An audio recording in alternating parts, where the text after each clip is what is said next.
69,000 शिक्षक भर्ती के सभी अभ्यर्थियों की तरफ से बीजेपी सरकार को हाथ जोड़कर निवेदन है कि जो ऐश्वर्या भाटी के माध्यम से बातें रखी गई है सुप्रीम कोर्ट में कि लिस्ट रिविजिट होगी और आज आरक्षण की विसंगतियाँ हुई, आरक्षण की विसंगतियाँ दूर की जाएगी।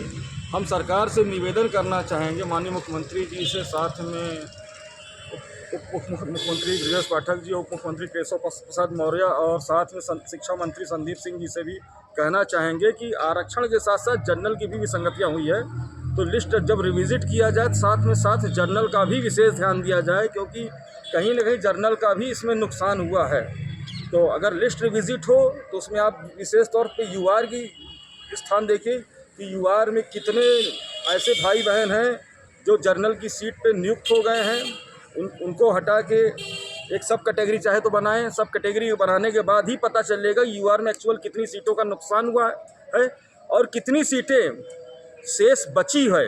तो यूआर में नुकसान सीट और शेष बची सीट को जोड़ा जाए तो एक्चुअल जो सीटें आती है उन सीटों को जो सुप्रीम कोर्ट जितने हमारे भाई बहन याची हैं उनको याचियों से भर दिया जाए, यही उचित न्याय होगा। और आगे की बात हमारे द्विवेदी जी करेंगे। मैं राजकुमार द्विवेदी 69,000 शिक्षक भर्ती का एक अभ्यर्थी हूँ। मेरा मानना ये है कि भाई देखिए, सिंगल बेंच का जो डिसीजन आया था माननीय ओम प्रकाश शुक्ला जी के द्वारा, तो उसमें कहा गया था कि जो 90 से 96 वाले कैंडिडेट यूआर में चले गए हैं कैटेगरी के, उसमें जनरल की अलग कैटेगरी बनाई जाए, ओबीसी एससी की अलग बनाई जाए। उसमें जो 10,000 सीटें यूआर में चली गई है, बिना ये देखे कि जो जनरल का क्राइटेरिया 97 नंबर निर्धारित किया गया है वो फुलफिल करते हैं कि नहीं।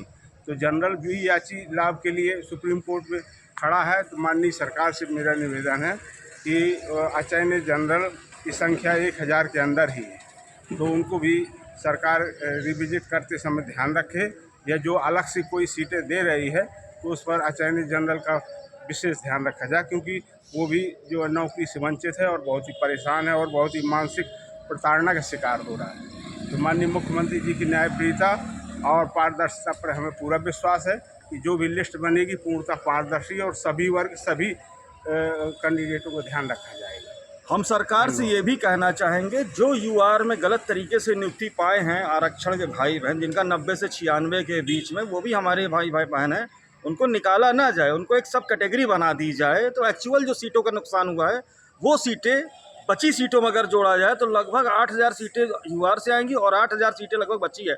लगभग 15 से 16,000 सीटें आ रही हैं और लगभग 12,000 याची सुप्रीम कोर्ट बने हैं।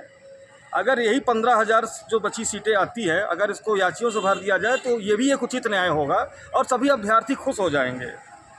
तो आपसे हाथ जोड़कर निवेदन है सभी अभ्यर्थियों की तरफ से जो सुप्रीम कोर्ट में याची हैं आरक्षण जनरल के। बहुत बहुत धन्यवाद, नमस्कार। हमारी बातों को दूर तक पहुँचाएँ सरकार तक।